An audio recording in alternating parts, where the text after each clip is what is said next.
തനിയേ മിഴികൾ തുളുമ്പിയോ വെറുതെ മൊഴികൾ വിതുമ്പിയോ മഞ്ഞേറും വിണ്ണോരം മഴമായും പോലെ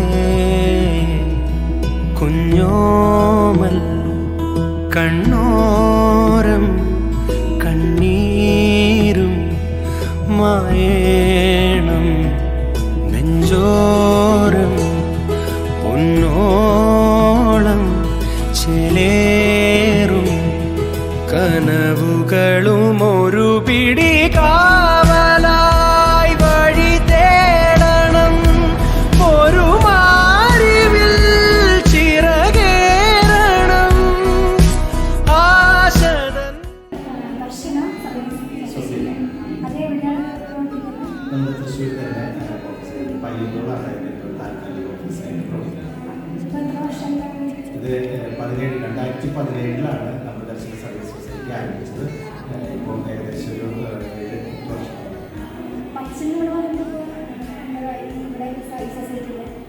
ഞാനാണ് ഇത് തുടങ്ങിയത്. ഞാൻ ഒരു ഭിന്നശേഷിക്കാരനാണ്. കാഴ്ചയ്ക്ക് 90% കാണില്ല എന്നുള്ളൂ, ബാക്കി കുഴപ്പങ്ങളൊന്നുമില്ല. അപ്പോൾ അതുകൊണ്ട് തന്നെ ഭിന്നശേഷിക്കാരുടെ മനസ്സിൻ്റെ വേദനകൾ അല്ലെങ്കിൽ ശാരീരിക വേദനകൾ മനസ്സിലാക്കിക്കൊണ്ട് അവരെ സമൂഹത്തിൻ്റെ മുഖ്യധാരയിലേക്ക് കൊണ്ടുവരാനായിട്ട് രൂപീകരിച്ചതാണ് ഈ ദർശന സർവീസ് സൊസൈറ്റി. ആദ്യം ദർശന ക്ലബ്ബ് എന്ന പേരിലായിരുന്നു ആരംഭിച്ചത്. പിന്നീട് ഇപ്പോൾ ദർശന സർവീസ് സൊസൈറ്റി എന്ന പേരിൽ അത് രജിസ്റ്റേർഡ് ആയിട്ട് ചെയ്ത് കൊണ്ടുവരുന്നത്. ദർശന സർവീസ് സൊസൈറ്റിയും ദർശന ക്ലബ്ബും രജിസ്റ്റേർഡ് ആണ്. അയ്യന്തോട്ടത്താണ്. അവിടെ ഒരു താൽക്കാലികമായിട്ട് ഒരു വീട് വാടകയ്ക്ക് എടുത്ത് ഞങ്ങൾ തുടങ്ങി. യെസ്, അതായത് ആദ്യം എനിക്ക് ബ്ലൈൻഡ് ആയിരുന്നു. ഞാൻ അമല ഹോസ്പിറ്റലിലായിരിക്കുന്ന സമയത്ത് ബ്ലൈൻഡ് ആയിട്ടുള്ള കുട്ടികൾ വന്നിട്ട് എന്നോട് ആവശ്യപ്പെടുകയാണ്, അച്ഛൻ ഞങ്ങൾക്ക് ക്രിക്കറ്റ് കളിക്കുന്നത്, ബ്ലൈൻഡ് ക്രിക്കറ്റ് കളിക്കുന്നത്, നമുക്ക് അങ്ങനെ ഒരു ടീം തൃശ്ശൂരിലില്ല എന്ന് പറഞ്ഞതിൻ്റെ പേരിൽ നമ്മൾ ആദ്യം ക്രിക്കറ്റ് ടീം രൂപീകരിച്ചു. പിന്നീട് ശിങ്കാരിമേള, ബ്ലൈൻഡ് ശിങ്കാരിമേള രൂപീകരിച്ചു. പിന്നെ അതിനെ തുടർന്ന് നമ്മൾ വീൽ ചെയറിലായിരിക്കുന്നവർക്ക് ബാസ്കറ്റ് ബോൾ രൂപീകരിച്ചു. അങ്ങനെ ഇപ്പോൾ സ്വിമ്മിങ് ലെവലിൽ നമ്മൾ ജർമ്മനി വരെ പോകാനായിട്ട് കുട്ടികൾക്ക് അവസരം കിട്ടി എന്നുള്ളതാണ്. സ്വിമ്മിങ്ങിലും അതുപോലെ തന്നെ അത്ലറ്റ് മീറ്റ് നമ്മൾ സൊസൈറ്റി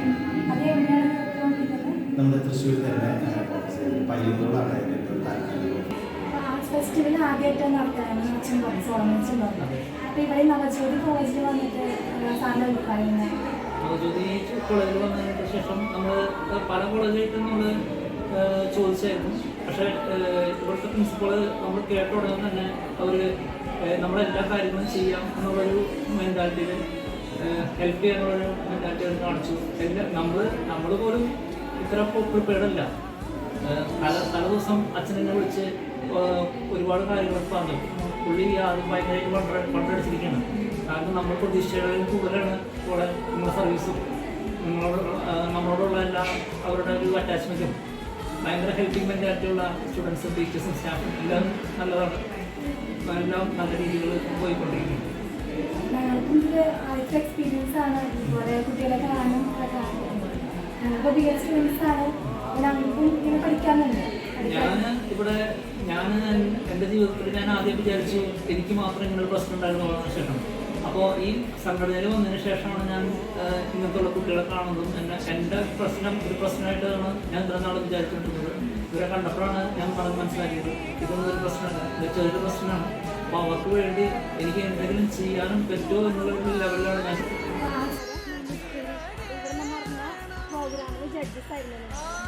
നിങ്ങളുടെ അഭിപ്രായം എന്താ? നിങ്ങൾ എന്തൊക്കെ ഐറ്റംസിനാണ് ജഡ്ജസ് ആയത്? ഞങ്ങൾ 3 ഐറ്റത്തിനാണ് ജഡ്ജ് അപ്പോൾ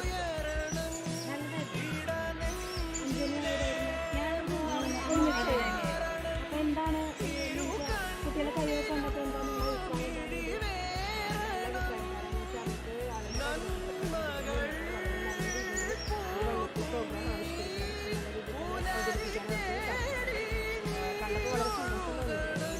നിങ്ങളുടെ സാധാരണ ഒരാൾക്കാർക്ക് തന്നെ ചെയ്യാൻ ഭയങ്കര ബുദ്ധിമുട്ടാണ്. അപ്പോൾ വെറുതെ എല്ലാവരും സ്പെഷ്യലി ഏബിൾഡ് വിളിക്കുന്നത് അതുകൊണ്ടാണ്. തെറ്റിച്ചിട്ടില്ല, ആരും തെറ്റിച്ചിട്ടില്ല. എല്ലാം നന്നായി ചെയ്തിട്ടുണ്ട് താളത്തിന്. അപ്പോൾ ഇവിടെ വന്നിട്ട് ആദ്യമൊക്കെയല്ലേ ആർട്സ് ഫെസ്റ്റിവലിന് കുട്ടികൾ വന്നിട്ടുണ്ട്. ഇവിടെ വന്നിട്ട് എന്താണ് നിങ്ങൾക്ക് അഭിപ്രായം എന്താണ് പറയാനുള്ളത്? തുടക്കം തന്നെ പറയുകയാണെങ്കിൽ നല്ല റിസപ്ഷൻ, നല്ല രീതിയിലുള്ളൊരു അപ്രോച്ചാണ് എല്ലാവരുടെയും ഭാഗത്തുനിന്ന്. കുട്ടികളെ ഒരു പ്രോഗ്രാം നടക്കുന്ന സ്ഥലത്ത് എത്തിക്കുന്നത് ഉൾപ്പെടെ നല്ല ഫുഡായാലും എല്ലാ ആവശ്യങ്ങളും നേടാനായിട്ടുണ്ട്. നമ്മൾ സജ്ജരായിട്ട് തയ്യാറായിട്ട് നിരവധി പേരെ കണ്ടു. അത് വലിയ സന്തോഷം. കുട്ടികളുടെ ഈ പരിപാടികളിലൊക്കെ പങ്കെടുത്ത് അവരുടെ കലാവാസനകളെ വികസിപ്പിക്കാനുള്ള അല്ലെങ്കിൽ പ്രകടിപ്പിക്കാനുള്ള അവസരം കിട്ടുമെന്ന് വലിയ സന്തോഷം.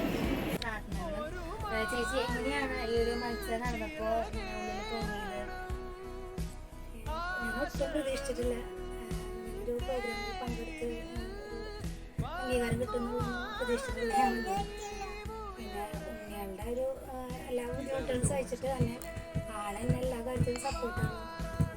അപ്പോൾ അങ്ങനെ ഇവിടെ നേരം വൈകുന്നു. പിന്നെ എങ്ങനെയാ ഇത് മുന്നേ പഠിച്ചിട്ടുണ്ടോ? മുന്നേ പാട്ട് പഠിച്ചിട്ടുണ്ടോ? ഞാൻ ക്ലാസിക്കൽ ഒരുപാട് വർഷം പഠിച്ചിട്ടുണ്ട്. പിന്നെ ക്ലാസ് എടുത്തിരുന്നു. പിന്നെ 20 വർഷം ചെയ്യാൻ പറ്റിയിട്ടില്ല. മുന്നേ ഇതുപോലെ മറ്റു പരിപാടികൾക്കൊക്കെ പങ്കെടുത്തിട്ടുണ്ടോ? പങ്കെടുത്തിട്ടുണ്ട്. അപ്പൊ ഇങ്ങനെ ഇതുപോലെ സമ്മാനമൊക്കെ കിട്ടിയിട്ടുണ്ടോ? ഇനിയും ഇതുപോലെയുള്ള പരിപാടികൾ വരുമ്പോ ഇതുപോലെ പരിശ്രമിക്കാൻ തീർച്ചയായും പങ്കെടുക്കും. അപ്പോ പൈസ കിട്ടില്ലോ?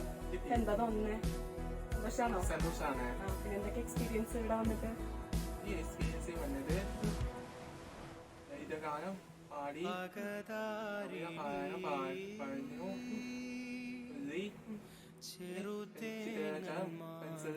പഠിച്ചു. ഏതിനൊക്കെ പ്രൈസ് കിട്ടിയത്? എന്നിട്ട് 2 മെഡൽ കിട്ടി. ഏതിനൊക്കെ മെഡൽ കിട്ടിയ? ഏതിനൊക്കെയാണ് പ്രൈസ് കിട്ടിയത്? നാണയം.